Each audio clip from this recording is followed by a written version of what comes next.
Alléluia. J'aimerais, je dis bien aimé, vous inviter à prendre nos Bibles et nous lever dans la présence de Dieu. Voilà, bien aimé, prends ta Bible, lève-toi, nous allons...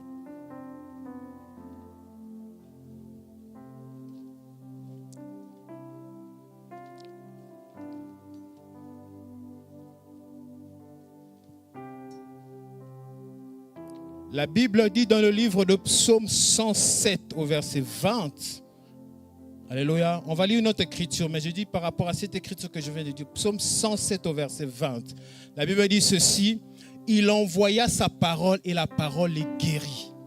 J'aimerais dire à quelqu'un que la parole guérit. Alléluia, la parole relève. C'est lui qui était dans la mort ou les séjours de mort, la parole le relève. C'est lui qui était malade, la parole le guérit. La Bible dit que Christ purifie cette église qui est son propre corps par la parole. Alléluia. La parole vous rend pur. La parole vous purifie. Alléluia. La parole t'aide à abandonner le péché, à abandonner le mal. Alléluia. La parole est en même temps là comme une huile fraîche pour rassurer. Alléluia. La parole est là pour aussi nous faire du bien. Alléluia. Et la parole, c'est Christ. C'est pour cela, bien aimé, j'aimerais que quand tu vas recevoir cette parole, que tu le reçoives avec foi. Que tu puisses croire à cette parole. C'est cette parole qui a établi les fondements de la terre. C'est cette même parole, alléluia, qui agit encore aujourd'hui. Si l'église est église aujourd'hui, c'est parce qu'il y a eu cette parole. Alléluia. La Bible dit que vous vivrez par elle. La vie se trouve dans la parole. La vie, ce n'est pas dans les philosophies. Ce n'est pas dans la psychologie. La vie n'est pas dans la science. Mais la vie, c'est dans la parole de Dieu. C'est là qu'est établi tous les fondements. Alléluia. Paul dit ceci. Si quelqu'un vient vous enseigner un autre fondement que Christ, que celui-là soit anathème. En d'autres termes, qu'il soit maudit. Parce que le fondement qui est mis en place ici, c'est Christ. Et Christ, c'est la parole. On doit vivre selon la parole de Dieu. Celui qui ne vit pas selon la parole de Dieu, celui-là tombera tôt ou tard. Alléluia. Voilà, est-ce qu'on peut juste me donner Apocalypse 2? Nous allons lire de versets 1 à 7.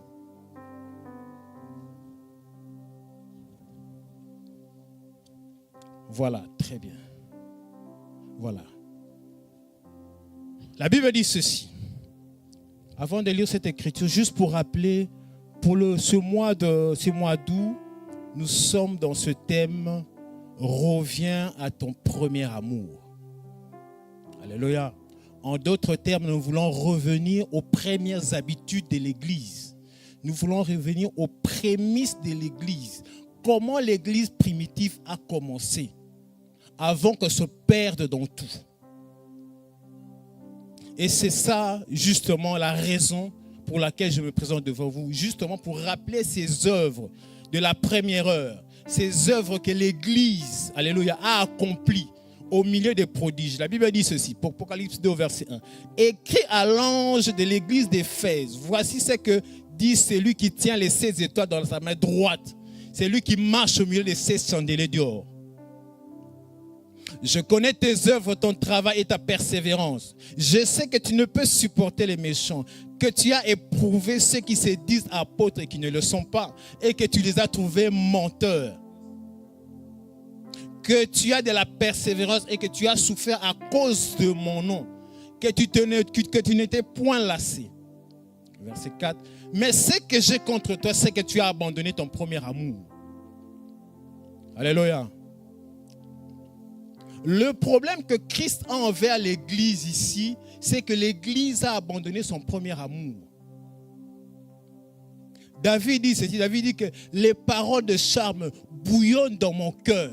Donc il y a des choses, ce désir, alléluia, envers l'époux que l'Église d'aujourd'hui n'a plus. Au verset 5, souviens-toi donc d'où tu es tombé. Réponds-toi et pratique les premières œuvres. Sinon, je viendrai à toi et jeterai ton chandelier de sa place, à moins que tu te repentes. tu as pourtant ceci, c'est que tu hais les œuvres de Nicolaïte, œuvres que je hais aussi. Que celui qui a des oreilles entende. C'est que l'Esprit dit aux églises, à celui qui vaincra, je donnerai à manger l'arbre de vie qui est dans le paradis des dieux. Alléluia. Prenons place, bien-aimés.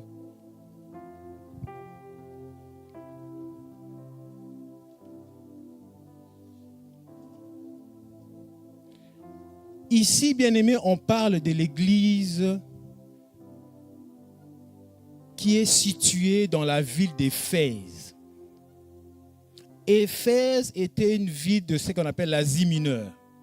Éphèse était une ville dans la Turquie actuelle. Éphèse était un centre commercial, un carrefour de business. Alléluia. Les gens venaient de partout faire leur business à Éphèse. Donc c'était une ville prospère. À Éphèse, malheureusement, d'un point de vue spirituel, il y avait ce qu'on appelle des forteresses. À Éphèse, il y avait le temple de la déesse Diane, qui était la déesse de la fécondité. Donc à Éphèse, comme il y avait son temple, il y avait toutes sortes de sacrifices qui étaient faits à ces dieux-là. Donc c'était une ville idolâtre à la base. Avant que l'évangile ne vienne secouer celui qui était Éphèse, c'était une ville idolâtre. C'est pour cela que Paul parle des Grecs, il parle des païens qui étaient dans cette église. Il y avait aussi des Juifs. Alléluia. Mais qu'est-ce qu'il avait d'assez particulier cet endroit qui était Éphèse? Ce qui avait été de particulier intéressant, c'est qu'il y avait, alléluia, des gens comme Paul. Il y avait des chrétiens, alléluia, qui n'ont pas cessé de propager l'évangile. Je vous ai dit au départ que l'évangile transforme les vies. Si vous voyez quelqu'un dans sa vie ne change pas, c'est que l'évangile ne l'a pas percé. On ne peut pas toucher le feu et rester pareil. Généralement, quand on touche le feu, on est un peu... On a mal. Alléluia. Donc la parole de Dieu doit rentrer dans une personne et changer la personne. Qu'on dise qu'il n'est plus le même ce mec ici. Il n'est plus le même ce frère ici. Cette sœur n'est plus la même. L'évangile doit nous changer. La Bible dit qu'il envoya sa parole et la parole nous les guérit.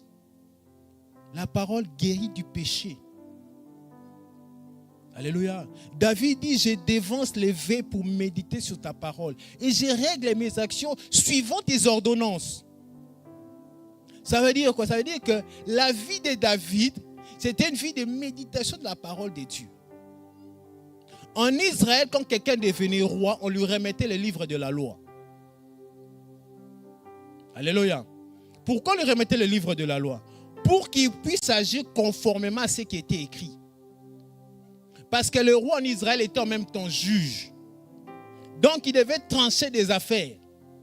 Or, quand tu tranches une affaire, tu dois au minimum connaître, savoir la loi.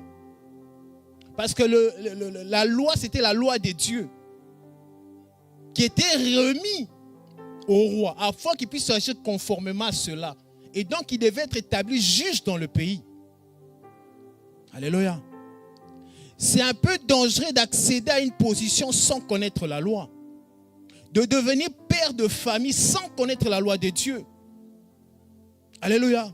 Vous savez, quand vous n'avez pas la connaissance, vous ne pouvez pas aller loin. Il y a des postes que vous allez regarder parce que vous ne connaissez pas. Alléluia. Il y a certaines choses qu'on peut mettre dans les bras de quelqu'un qui connaît. C'est comme si on prend une voiture, on met ça dans les mains de quelqu'un qui n'est pas passé par l'auto-école. Il va tuer des gens. Alléluia. C'est pour cela, moi je dis toujours, on ne s'improvise pas pasteur. On ne s'improvise pas docteur. Il ne faut pas s'improviser sur ça parce que tu ne connais pas. Alléluia. Jeunes gens, il faut connaître la parole de Dieu. Vous devez connaître, ça va vous sauver. Celui qui ne connaît pas la parole de Dieu est en danger de mort. La Bible dit que mon peuple est détruit parce qu'il lui manque la connaissance. Vous savez, ce pays dans lequel nous sommes, c'est un pays de la connaissance à un point où vous ne pouvez pas vous imaginer. Alléluia. La Bible dit, vous savez, le pays dans lequel nous sommes, c'est des descendants des Grecs. On parle de la tradition judéo-chrétienne. Alléluia. Qui, en même temps, c'est une tradition qui descend un peu des Grecs, des Romains. Des gens qui aimaient les savoirs. C'est pour ça que Paul dit, les Grecs aiment la sagesse, les Juifs veulent le miracle. Alléluia. Bien que la sagesse des Grecs est une folie. Alléluia. Mais ils aiment la sagesse. La sagesse qui vient de Dieu bien-aimé, qui est dans la parole de Dieu, va te sauver de beaucoup de situations. Alléluia. On n'accède pas à une position sans la connaissance. Tu ne peux pas devenir père de famille sans connaître la parole de Dieu. C'est très dangereux. Vous allez vous retrouver à 40, 50 ans en disant « Ah, on a commis des erreurs. » Oui, vous avez commis des erreurs. Mais parce que vous ne connaissez pas. « Ah, mais nous, on ne connaissait pas ces choses-là. » Oui, vous ne connaissez pas parce que vous n'avez pas appris. Alléluia. Il y a une écriture. On va continuer dans notre lecture. Alléluia. Donc ici, on parle de l'église d'Éphèse. En fait, ici, l'église d'Éphèse est vue comme un âge de l'église. C'est quoi un âge de l'église? En fait, l'église, depuis l'église primitive jusqu'à nos jours, il y a une période. Alléluia. Et cette période est divisée en 7 parties. Donc, chaque partie représente un âge de l'Église. Alléluia. Et pendant toutes ces périodes, et 7 périodes, l'Éternel envoie un message à chaque Église. Ça veut dire quoi? Ça veut dire qu'il y a des fléaux, il y a des problèmes clés qui se posent dans sa cage. Et le Seigneur, ce qu'il fait, il envoie une parole pour prévenir. Alléluia. Par exemple, actuellement, nous sommes dans l'âge qu'on appelle de Laodicée. Donc, il y a des choses qui se passent dans Laodicée qui ne se faisaient pas à l'âge d'Éphèse. La Bible dit, par exemple, que dans cet âge ici, la connaissance augmentera. À cet âge ici, alléluia, je vais vous lire comme ça, vous êtes fixés par rapport à ça. Donc, quand il écrit à l'église de Laodicée, il dit ceci. Apocalypse 3, verset 14. Écrit à l'ange de l'église de Laodicée, voici ce que l'Amen, le témoin fidèle et véritable, le commencement de la création. Je connais tes œuvres. Je sais que tu es ni chaud, tu es ni froid, ni bouillant. Puisses-tu être froid ou bouillant, ainsi parle, tu es tiède, et que tu n'es ni froid ni bouillant. Je te vomirai de ma bouche, parce que tu dis que je suis riche, je me suis enrichi, je n'ai besoin de rien, et parce que tu ne sais pas que tu es malheureux, misérable, pauvre, aveugle et nu. En fait, ici, il est en train de dire à l'église de Laodicée, le temps dans lequel nous sommes maintenant, c'est l'église de Laodicée, c'est l'âge de Laodicée. Laodicée, c'est du riche. Alléluia. Si vous remarquez aujourd'hui, la richesse, alléluia, est devenue, on ne peut pas dire banale, mais la richesse a été élevée à un point que tout le monde pense en termes de richesse. Tout le monde pense en termes de millionnaires. Alléluia. Donc, l'église n'est pas restée à côté de ça. L'église est rentrée aussi dans ça. Il y a des prédications, alléluia, qui sont taillées sur mesure justement pour parler de ces choses-là. Pour parler de la richesse actuelle. Pour parler de non, il faut être millionnaire. Dieu n'est pas ceci, Dieu n'est pas cela. Alléluia. C'est un signe que Christ a dit à l'église. Donc, il dit à l'église, à cette époque-là, à cette période-là, l'église sera comme ceci. Faites attention. Alléluia. Et il fait la même chose justement à cet âge d'Éphèse. Il dit, c'est qu'il a remarqué avec l'église d'Éphèse. Donc, cet âge-là de l'église, c'est que l'église a abandonné ses premières œuvres. Alléluia. L'église est rentrée dans la distraction. L'église, cette église-là, alléluia, s'est perdue. Cette église-là s'est délaissée. Cette église-là a abandonné la parole. Cette église-là s'est embrouillée en fait. En réalité, c'est ce qu'il voulait dire. Et je relis encore Il dit, écrit à l'ange de l'église d'Éphèse. Donc ici, l'ange de l'église d'Éphèse, c'est le messager à cette période précise de l'église, à cet âge précis de l'église. Donc c'est le premier âge. Donc depuis l'église primitive, jusqu'à une certaine période, il y avait l'église d'Éphèse. Donc cette période de l'histoire de l'église, alléluia, il y avait un messager qui était l'ange, qui était affecté dans cette période-là. Il dit ceci, voici c'est lui qui tient les 7 étoiles dans sa main. C'est lui qui marche au milieu des 7 chandeliers. Donc, c'est lui qui tient les 7 étoiles dans sa main droite, c'est Christ. Alléluia. C'est Jésus qui est au milieu de l'église. C'est Christ qui est le fondement de l'église. Alléluia. C'est Christ qui doit être le fondement d'un chrétien. Dans ta vie chrétienne, Christ doit être au centre. Alléluia. La Bible dit que Dieu dit que je suis un Dieu jaloux. En réalité, il veut dire quoi? Tout ce qui vient prendre la place de Dieu, ça énerve Dieu, il devient jaloux. Parce qu'il aime, ce qui vient prendre sa place, il devient jaloux. Alléluia. Et on dit, c'est lui qui tient les 7 étoiles. Les 7 étoiles dont on parle ici, ça signifie, dans Apocalypse 1 au verset 20, le mystère des 7 étoiles que tu as vu dans ma main droite et les 7 chandeliers d'or. Les 7 étoiles sont les anges des 7 églises. Et les 7 chandeliers sont les 7 églises. Donc ici, on parle clairement. Donc on parle des 7 étoiles qui sont les anges, les messagers qui sont dans chaque période de l'église. Et on parle aussi des 7 chandeliers qui sont les 7 églises. Donc qui correspondent très exactement aux 7 périodes de l'église, aux 7 âges de l'église. Ça veut dire quoi? Ça veut dire qu'à chaque période qui constituait une église, il y avait un ange, un messager qui était pour cette église-là. Alléluia.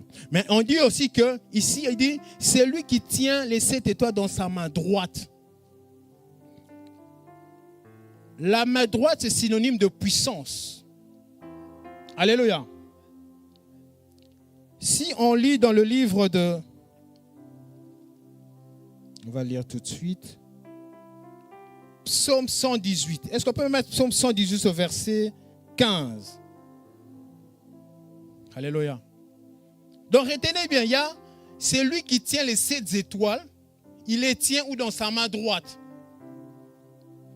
Psaume 118 au verset 15. Voilà. Des cris de triomphe et de salut s'élèvent dans les tentes des justes. La droite de l'Éternel manifeste sa puissance. Au verset 16, la droite de l'Éternel est élevée, la droite de l'Éternel manifeste sa puissance. Donc quand on parle de la droite de Dieu, on dit ceci, on dit que c'est Christ qui tient, qui commande, qui dirige, alléluia, avec une puissance, toute l'Église. Parce que ne l'oublions pas, bien-aimés, l'Église est un corps. À la tête, il y a Christ. Donc, si on enlève la tête, l'Église est sans tête. Voyez-vous bien qu'un poulet qui est sans tête, c'est très compliqué. Alléluia. Une église qui marche sans Christ, c'est une église qui sera complètement perdue à un moment donné. N'oublions pas que dans la vie d'un chrétien, Christ est le cep, la partie centrale, au milieu. Alléluia. À la croix, il y avait 3 personnes qui étaient élevées. Mais celui qui était souverainement élevé, c'était l'homme du milieu. Alléluia. Christ est au centre. C'est pour ça qu'on dit qu'il est le cep.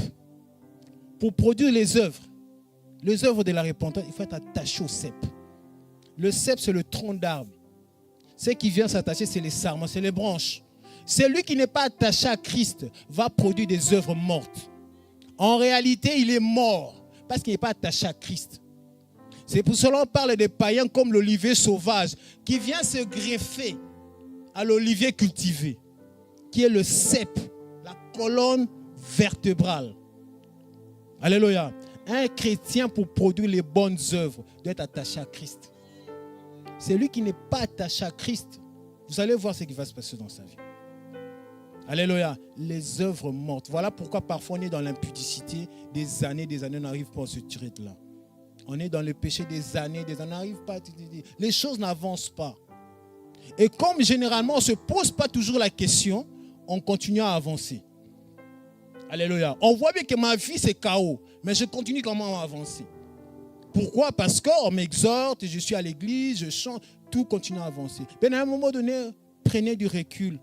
Alléluia. Dieu dit ceci, venons et plaidons. Dieu c'est un juste juge. Il dit venons et plaidons. Ça veut dire qu'on peut rappeler à Dieu, Seigneur, nous on s'est engagés dans ces choses, ça fait des années. Pourquoi on ne voit pas? Alléluia. Ne devenez pas comme un chrétien qui n'a plus la foi, qui est devenu qui est mécanique, comme un robot. Alléluia. Dimanche, l'avant-midi, c'est réservé pour l'église. Je vais à l'église, je rentre. Mais parfois, posez-vous les questions. Remettez votre foi en question. Disez, Seigneur, je continue à avancer avec toi ou j'arrête? Alléluia. Quand vous vous posez ce genre de questions, le Seigneur vous éclairera. Donc, quand on revient dans notre écriture de base, Apocalypse 2. Alléluia.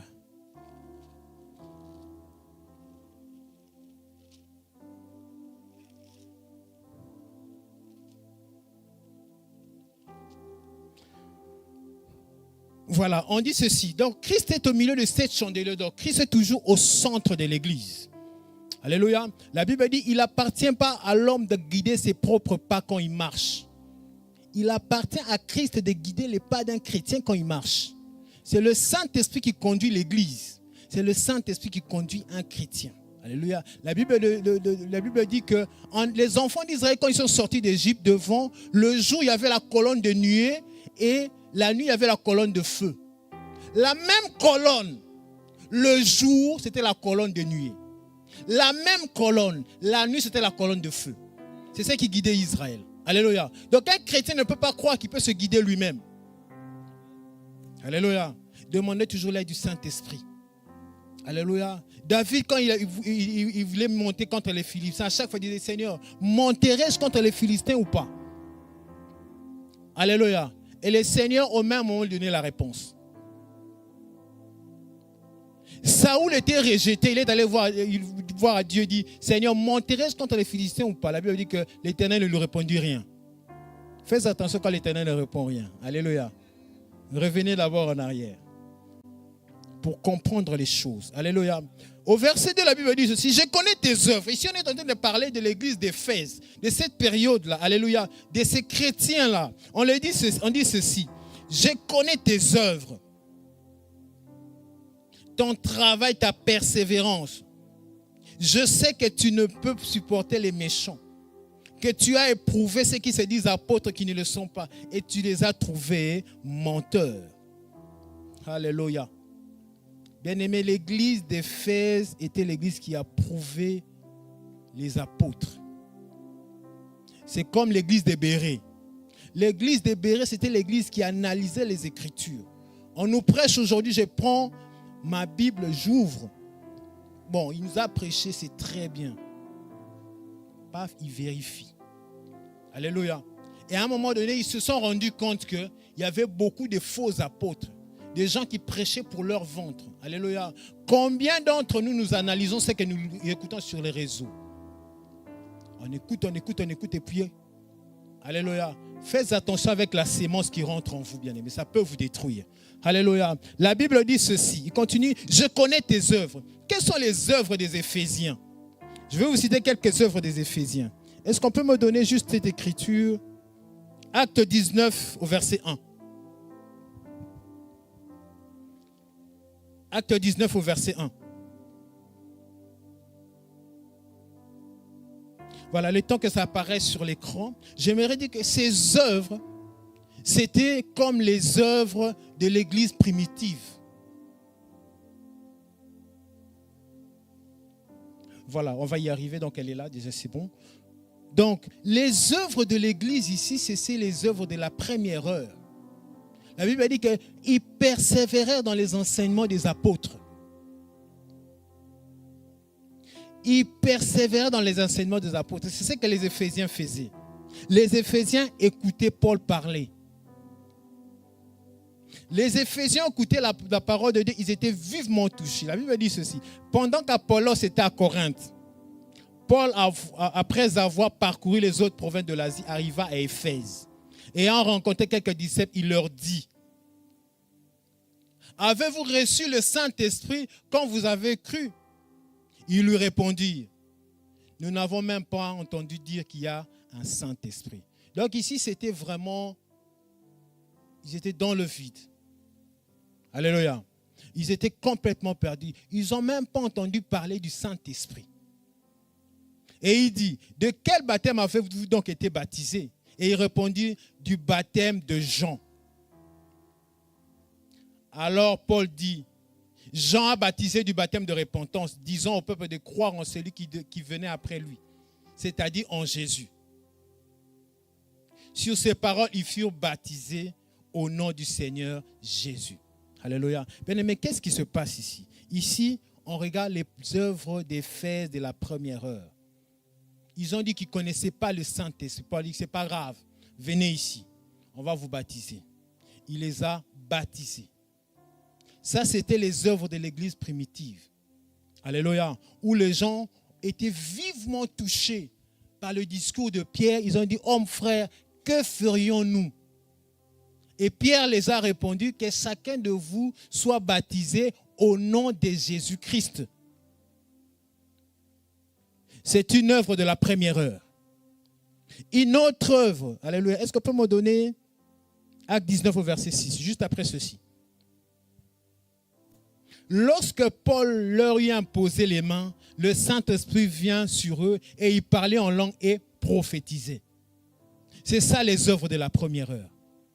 Alléluia. C'est quand tout le monde croit au Seigneur Jésus-Christ, quand tout le monde vient à Christ, ce sont ces choses que l'on désire. Pourquoi on désire en premier lieu ces choses? Parler en langue, écouter Dieu nous parler, les enseignements. Pourquoi? Il y a encore cet amour qui bouillonne en nous. Alléluia. Il y a encore ce zèle qui bouillonne en nous. Et au fur et à mesure, les épreuves viennent, ce zèle se refroidit. On rentre dans la paresse. Alléluia. C'est pour cela mon message ce matin, bien-aimé, c'est revenir aux premières heures.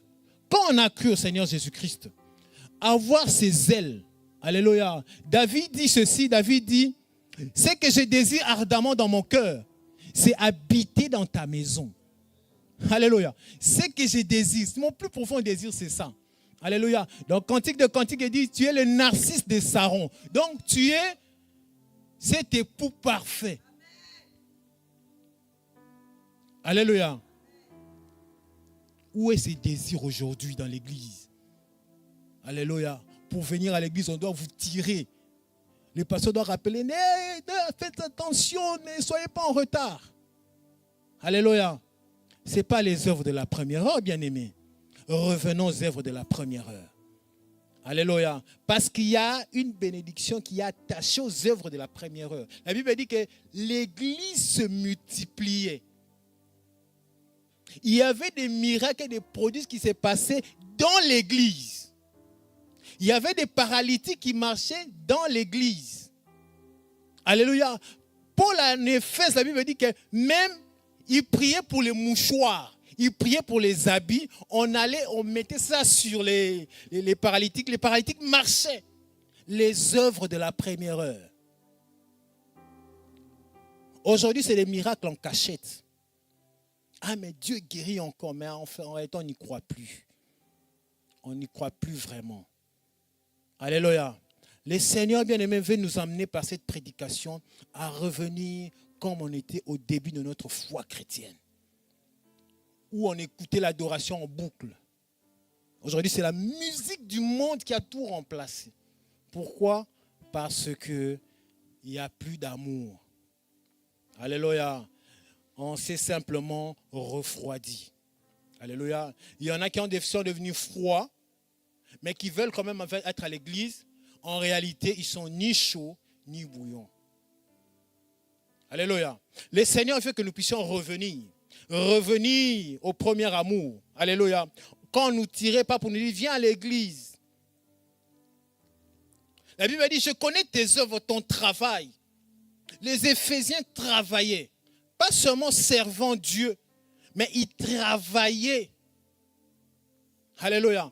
Ici, que ce soit d'un point de vue professionnel, que ce soit d'un point de vue spirituel, travaille pour ton salut. Alléluia. Travaille pour ton salut. Viens à l'église, écoute la parole de Dieu. Alléluia. Écoute la parole de Dieu. Grandis. Alléluia. Évite les divisions. Évite le commérage. Ah non, tu l'as dit, tellement critiqué. Ah non, dans cette église, il y a même. Non, arrête ça.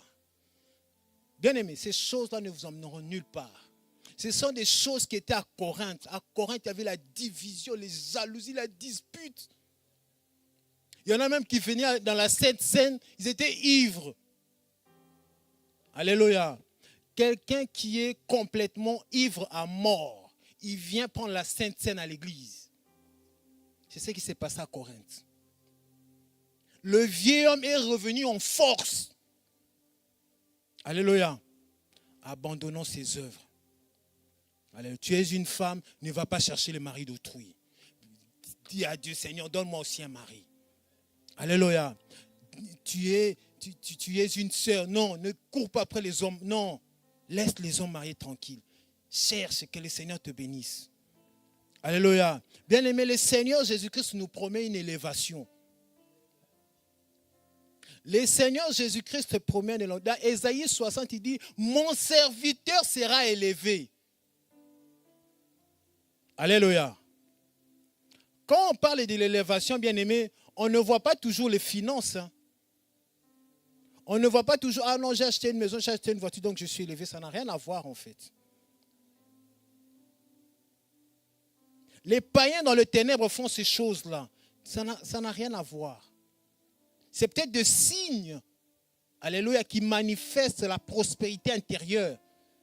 Mais ce n'est pas ça, l'élévation. L'élévation, c'est changer de position. Alléluia. Quand tu es élevé, en fait, il y a des choses que tu ne demandes pas. Par exemple, quand une femme tombe enceinte, Dieu savait, alléluia, qu'il faut multiplier les choses, on appelle ça quoi, les hormones, les cellules, je ne sais pas, pour que cela puisse générer le sein maternel. Donc ta position de femme enceinte te donne directement accès à ça. Alléluia. Quand tu accèdes à une position, le Seigneur met à ta disposition la provision. Tu ne demandes pas. Quand on devient ministre, dites-moi, quand on devient ministre, est-ce qu'on demande encore après une voiture? Non.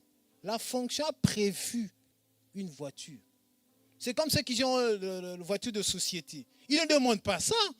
La fonction où on a engagé prévoit la voiture de société. Donc il a directement accès à ça. Alléluia. Dieu nous promet une élévation. Mais d'abord, il veut qu'on soit riche en bonnes œuvres. D'abord, revenir au premier amour. Parce que si on revient un peu au premier amour, là où on est tombé là dans le péché, on ne sera pas élevé. Bien aimé, avec le péché, on ne monte jamais, c'est des fardeaux. Dites-moi pourquoi Dieu va élever quelqu'un qui est impudique. Pourquoi Dieu va élever quelqu'un qui a fait de la boîte de nuit son style de vie. Quelqu'un qui a fait de la pornographie son style de vie. Dites-moi pourquoi Dieu va élever quelqu'un de comme ça. Alléluia. Revenons aux premières œuvres. Alléluia. Bien-aimés, moi je ne vous prêche pas la fiction. On est dans la vie réelle. Comment ça se passe dans la vie réelle? Alléluia. Il parle d'Éphésiens, il dit ceci, il dit ta persévérance. Bien-aimé, il faut persévérer dans les œuvres de Dieu. Pourquoi? Parce qu'il y a des persécutions, il y a des embûches, il y a des critiques. Alléluia. Il y a des gens qui vont mal vous parler. Surtout quand vous présentez, moi je suis serviteur de Dieu. Tout le monde devient méfiant. Alléluia. On vous regarde et on dit, sûrement. Pourquoi? Il y a la méfiance, il y a la persécution qui est rentrée dans l'église. Alléluia. Les gens sont devenus méfiants, mais persévèrent. Alléluia. Ça me rappelle cette histoire de Paul qui disait, bon, vous courez bien, qui vous a arrêté? Ça veut dire quoi? Ça veut dire que les gens étaient zélés pour les choses de Dieu. Mais à un moment donné, ils se sont tous refroidis. Il n'y avait plus de foi. Alléluia. Le Seigneur nous appelle ce matin, bien-aimés, à revenir à la persévérance. Alléluia. La Bible dit que cette église d'Éphèse, en tout cas, c'était l'église qui a approuvé des apôtres, qui éprouvait les apôtres. Alléluia. Et qui les disait, non, cette écriture-là, ce n'est pas bon. Alléluia. La Bible dit que même les méchants, ils ne pouvaient pas supporter les méchants. Vous savez, bien-aimés, dans notre marche chrétienne, la parole ne nous a tellement pas percé qu'il y a des habitudes qu'on a gardées. Les habitudes de l'Égypte. Alléluia. Je prends un exemple. Dans le livre de Psaume, on dit, le méchant emprunte mais ne rembourse pas. Le méchant prend la dette, l'argent d'autrui, mais ne rembourse pas. Alléluia. C'est une habitude. Des gens qui empruntent de l'argent mais qui ne remboursent pas.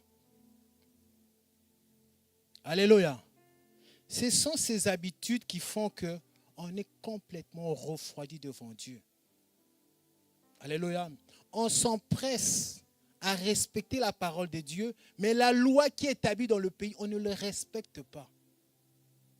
On ne respecte pas même pas les limitations de vitesse. On ne respecte pas les choses qui sont établies pour que la société ait une bonne société. Vous savez, là où il n'y a pas la loi, c'est la jungle.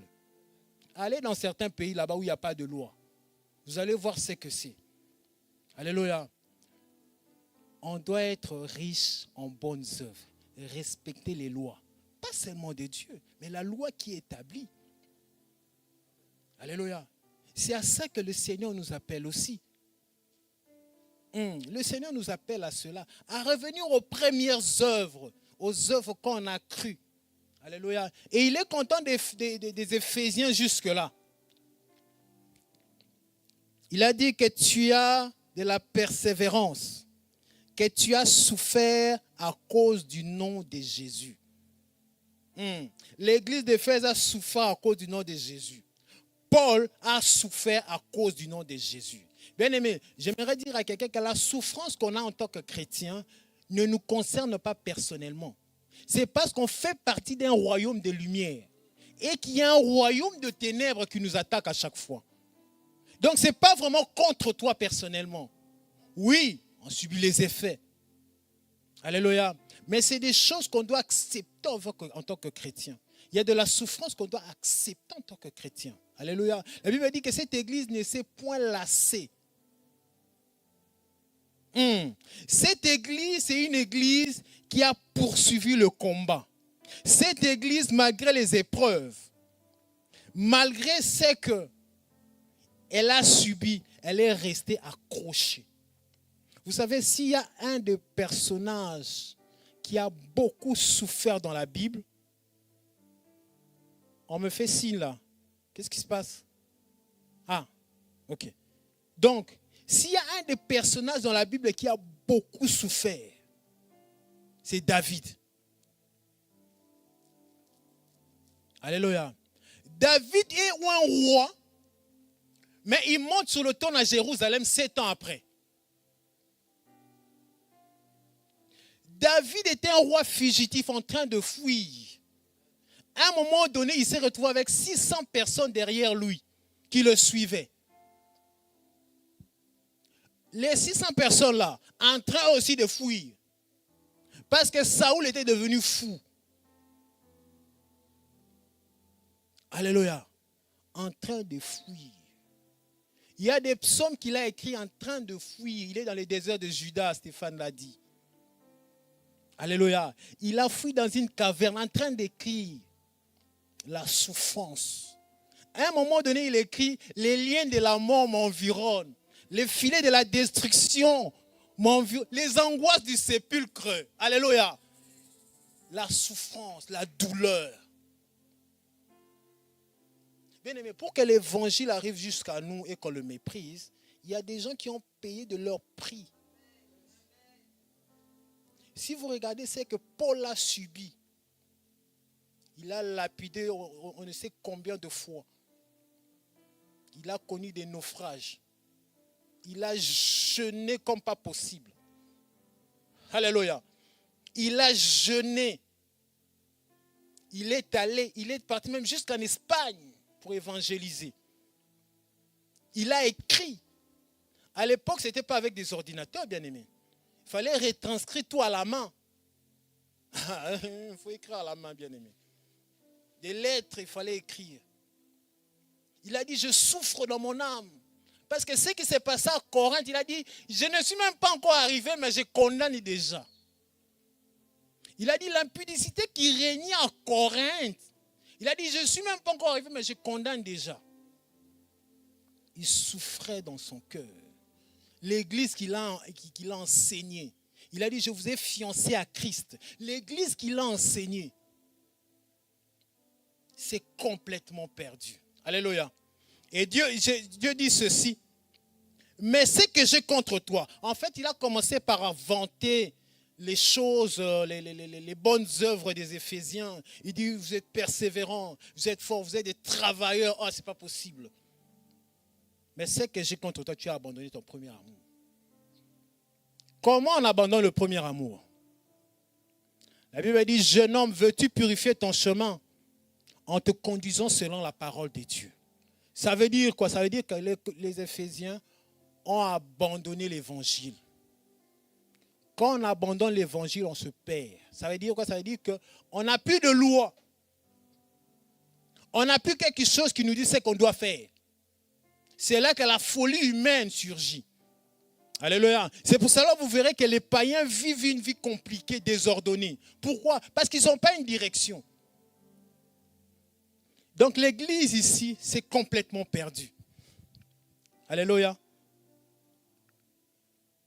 Est-ce qu'on peut me donner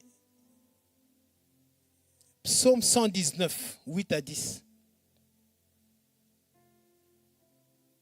8 à 11, pardon. Psaume 119. Alléluia. Psaume 119, 8 à 11.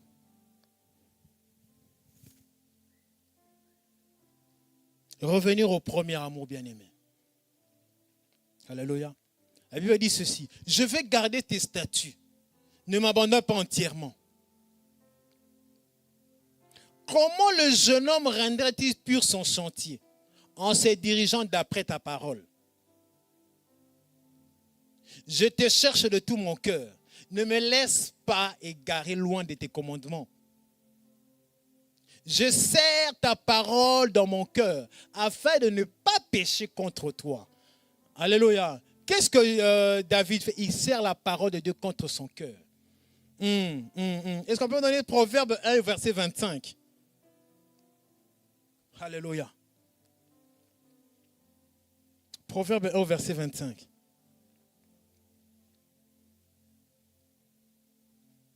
Puisque vous avez rejeté tous mes conseils et que vous n'aimez pas mes réprimandes, moi aussi je rirai de vous. Je rirai quand vous serez dans le malheur. Je me moquerai quand la terreur vous saisira. Quand la terreur vous saisira comme une tempête et que le malheur vous enveloppera comme un tourbillon. Quand la détresse et l'angoisse fondront sur vous. Alléluia. Bien aimé, quand on abandonne la parole de Dieu, la détresse, l'angoisse, alléluia, les combats deviennent intenses. Restons connectés à la parole de Dieu. Alléluia. Bien aimé, il ne s'agit pas de combattre avec la force physique. On combat avec la force physique et la force spirituelle. Alléluia. Quand Josué est allé contre Amalek, Josué combattait Amalek dans la vallée. Mais Moïse était sur la montagne avec Hur, en train de prier. C'est ça la vie d'un chrétien. La vie d'un chrétien, c'est une vie de lecture de la parole de Dieu, de méditation de la parole de Dieu. C'est une vie de prière. Tu vas résister comment avec la séduction actuelle? sans la prière. Dites-moi, bien-aimé.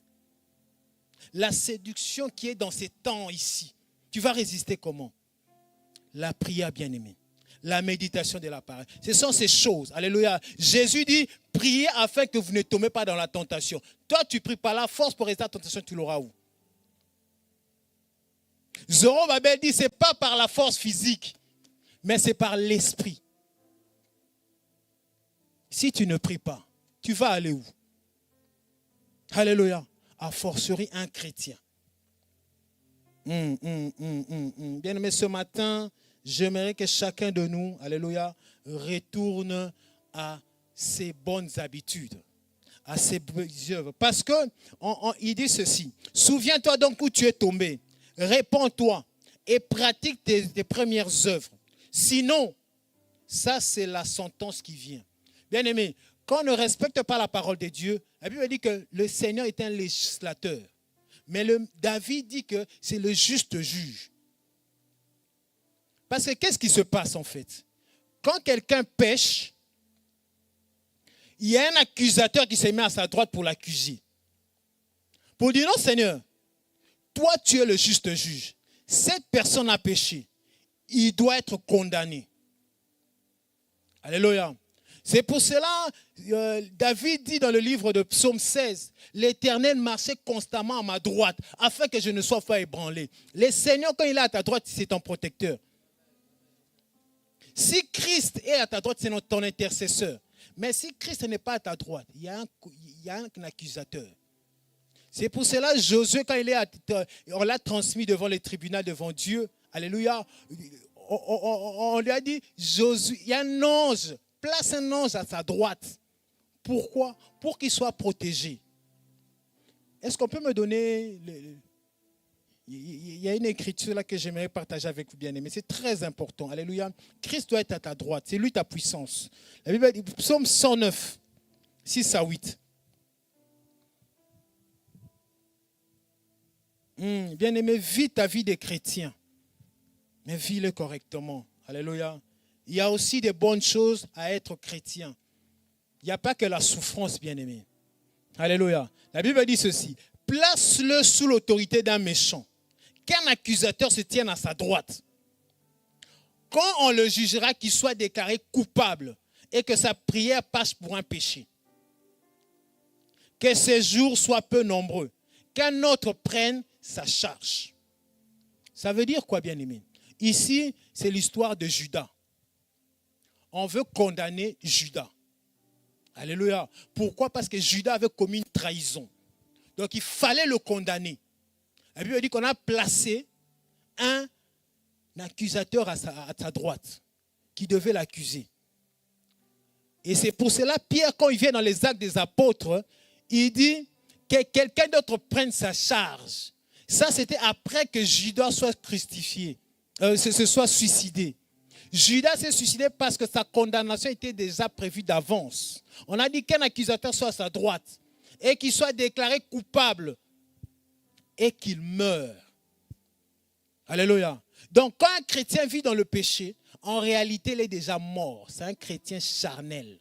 C'est pour cela que vous verrez que ceux qui vivent dans le péché produisent des actes qu'on ne peut pas imaginer. Pourquoi? Parce qu'ils sont dans la mort, les séjours de mort. Alléluia. C'est ça la vie d'un païen. Un païen est mort spirituellement. Donc on ne peut pas attendre d'un païen une bonne chose. On ne peut pas attendre. Il va faire les bonnes œuvres parce qu'il a cette nature-là en lui. Mais il n'a pas Christ. Tout ce qu'il produira, ce sont les œuvres des ténèbres. Alléluia. Et le Seigneur vient nous rappeler ce matin, alléluia, à accomplir les bonnes œuvres. Parce que, bien aimé, ce sont les œuvres qui élèvent une personne. Est-ce qu'on peut me donner juste Matthieu? Comme Matthieu 5, 14 à 16. Bien aimé, le Seigneur est venu pour nous élever. Que l'on quitte un peu le terre à terre. Alléluia. Que l'on quitte un peu le lait. Et qu'on aille un peu goûter la nourriture solide.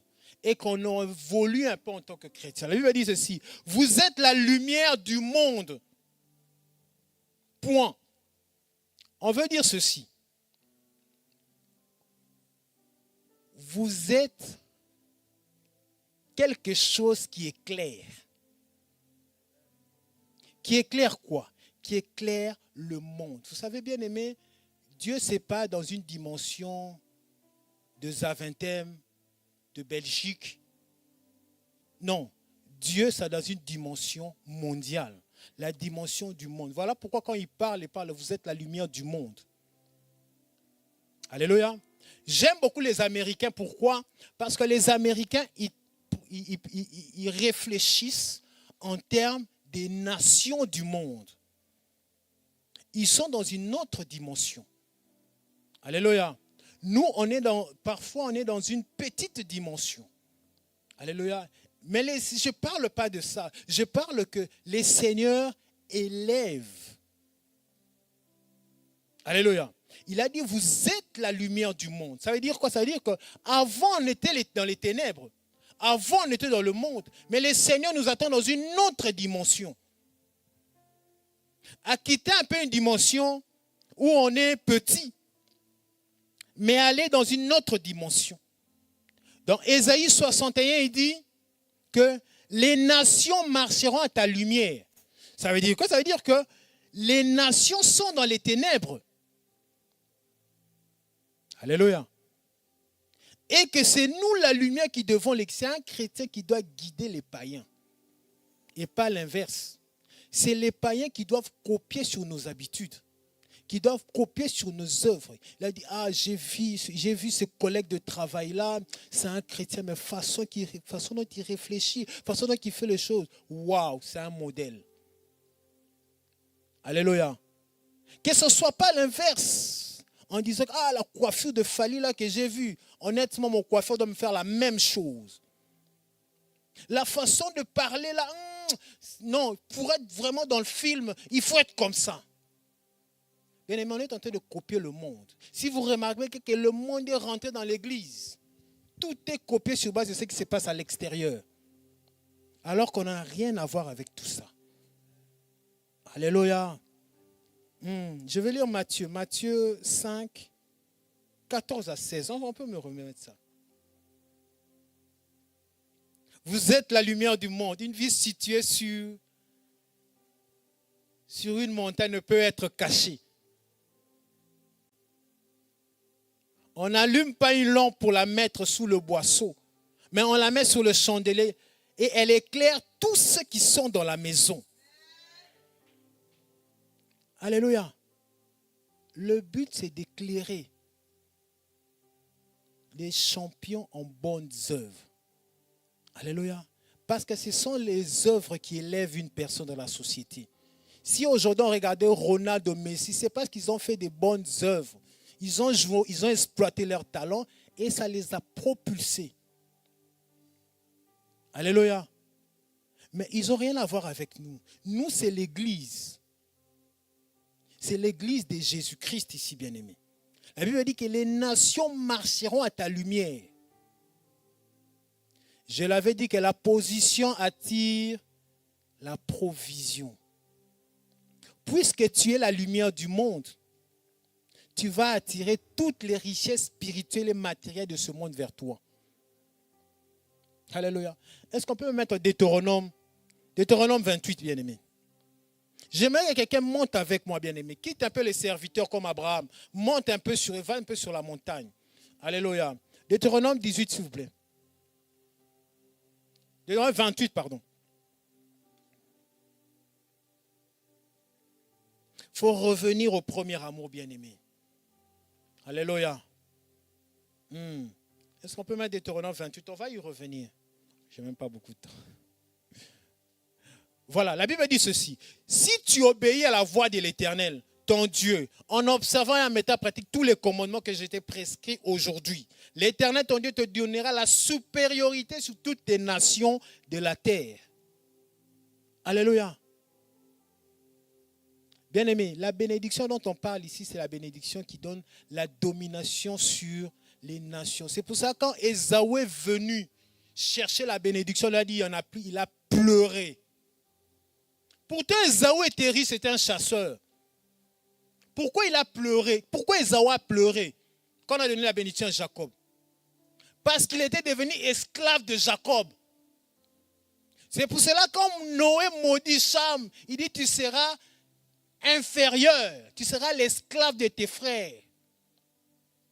L'élévation dont on parle ici, c'est la supériorité sur les nations. C'est ce qu'on voit avec les Juifs aujourd'hui. La supériorité sur les nations. La Bible dit, tu suceras les laits des nations. Il a dit à Jérusalem, laisse tes portes ouvertes parce que les richesses des nations vont arriver. Alléluia. Donc l'élévation n'a rien à voir avec j'achète ceci, j'achète ceci. Non, l'élévation c'est la supériorité. C'est ce que Christ promet à l'église. Il a dit, vous serez la lumière du monde. Alléluia. Il a dit sur mon église, les morts et des séjours de mort ne pauvreteront jamais. Les portes de l'enfer n'auront jamais effet sur l'église. Voilà pourquoi cette œuvre qui a commencé avec les apôtres jusqu'à aujourd'hui, l'église est debout. Pourquoi? Parce que c'était une promesse. Alléluia. J'aimerais inviter quelqu'un à regarder les choses différemment. Ne rentre pas dans les habitudes. Ah non, mais on a l'habitude. Non. Vis ta foi chrétienne. Il y a des promesses qui sont liées à la foi. Ta foi chrétienne. Alléluia. David dit, je vis avec Dieu dans une douce intimité. David a été élevé, bien-aimé. La Bible dit qu'on est allé chercher derrière les brebis. Quand on est derrière les brebis, on est serviteur. Il l'a emmené devant les brebis. Il a dit, je vis en Isaïe. Je vis en les fils d'Isaïe. L'homme selon mon cœur, qui accomplira mes desseins. Il a dit, je t'élève comme chef, tu paîtras Israël, mon peuple. L'élévation au-dessus. Il a dit à Abraham, tu seras le père d'une multitude. Les nations de la terre seront bénies au travers de toi. Alléluia. Alléluia. Il faut que l'Église réalise ces choses. Ce n'est pas de la fiction. On est dans la réalité. C'est la vraie vie, bien-aimé. Un chrétien doit prendre son fardeau et suivre Christ. Un chrétien doit prendre son fardeau et suivre Christ. Alléluia. Bien-aimé, ne rentre pas dans la cistana. On va prier pour moi, les choses vont changer. Non, prends ta vie en main. Alléluia. Prends ta vie spirituelle en main. Avance. Alléluia. Avance, bien-aimé. Avance. Vous savez, il y a des choses que la position donne qu'on ne demande pas. Le mariage, normalement, ce n'est pas quelque chose qu'on doit demander. Pourquoi? Parce que Dieu, vous savez, quand Dieu crée l'homme, il crée la femme. Alléluia. La Bible dit que il crée l'homme et la femme spirituellement. Mais quand il forme l'homme d'abord. Et de l'homme, il sort la femme. Alléluia. Donc ça veut dire quoi? Ça veut dire que la femme a toujours été dans l'homme. Donc dans sa pensée, il savait qu'à un moment donné, je veux ouvrir Adam pour sortir Ève. Donc chaque femme a normalement son mari. Le péché a amené les chaos, bien-aimés. Donc normalement, il y a des choses qu'on ne peut pas changer. On peut pas changer. C'est des choses qui sont déjà établies. Il y a des choses qu'on ne peut pas changer. Il y a des choses en tant que femme, il y a un homme qui est prévu pour toi. Il y a des choses qu'on ne peut pas prier. On prie, bon voilà, parce qu'on a l'habitude de le faire. Mais il y a des choses, donc il y a des choses qu'on ne peut pas faire. Alléluia. C'est comme avoir les enfants. Donc si tu es marié, le Seigneur promet des enfants. C'est une évidence. Puisque tu es dans cette position-là, le Seigneur a prévu ça. Alléluia. Bien-aimé, j'aimerais que quelqu'un revienne, se rende compte, réalise que je suis un chrétien. Je suis un chrétien. Alléluia. Je ne suis pas quelqu'un qui vient à l'église. Non, je suis un vrai chrétien.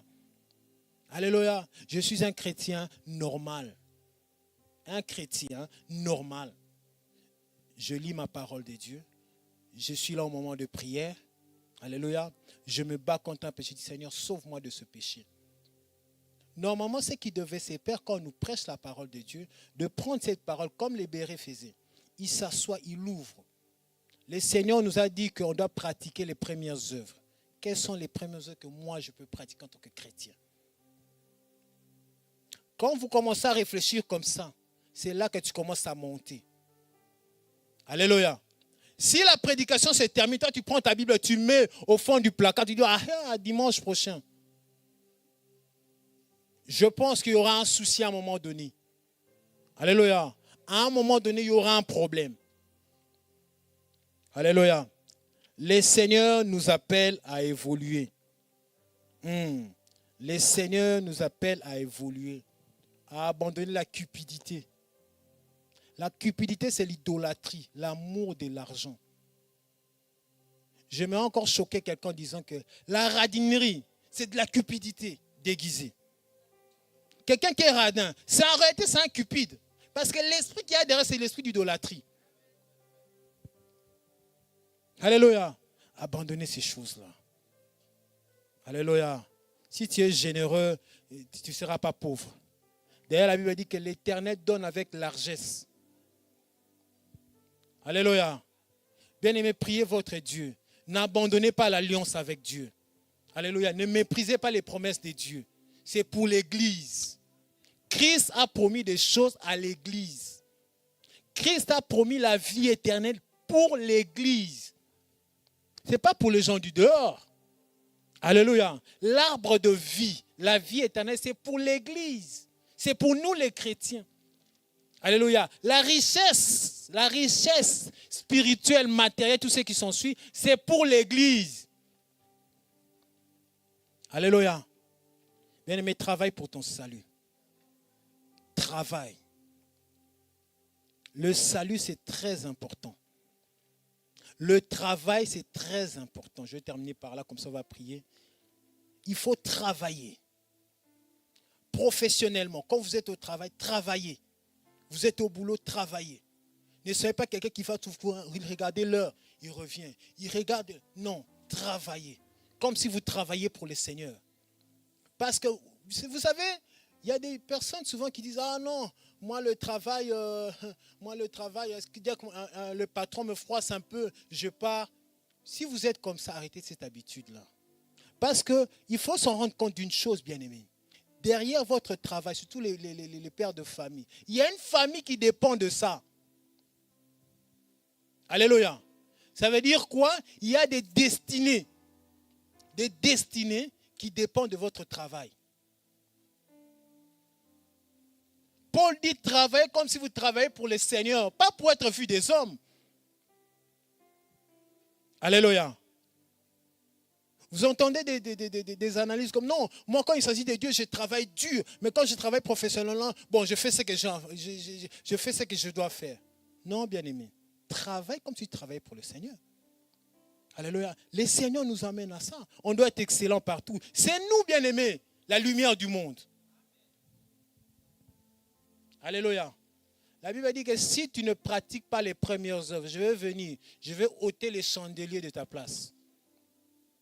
C'est pour cela Paul dira, n'attristez pas le Saint-Esprit qui est en vous. Pourquoi? Parce que quand on est dans le péché, on attriste le Saint-Esprit. Et quand le Saint-Esprit part, alléluia, quand le Saint-Esprit s'éteint en toi, alléluia, tu tombes comme les Éphésiens sont tombés. Pourquoi? Tu n'as plus de force. Tu vas résister avec quoi? Alléluia. C'est ce que le Seigneur nous appelle ce matin. Alléluia. Et par rapport à ça, le Seigneur nous appelle à la repentance. Si tu as péché, dis à Dieu. C'est par ça que nous allons simplement aussi nous lever. Est-ce qu'on peut se lever directement?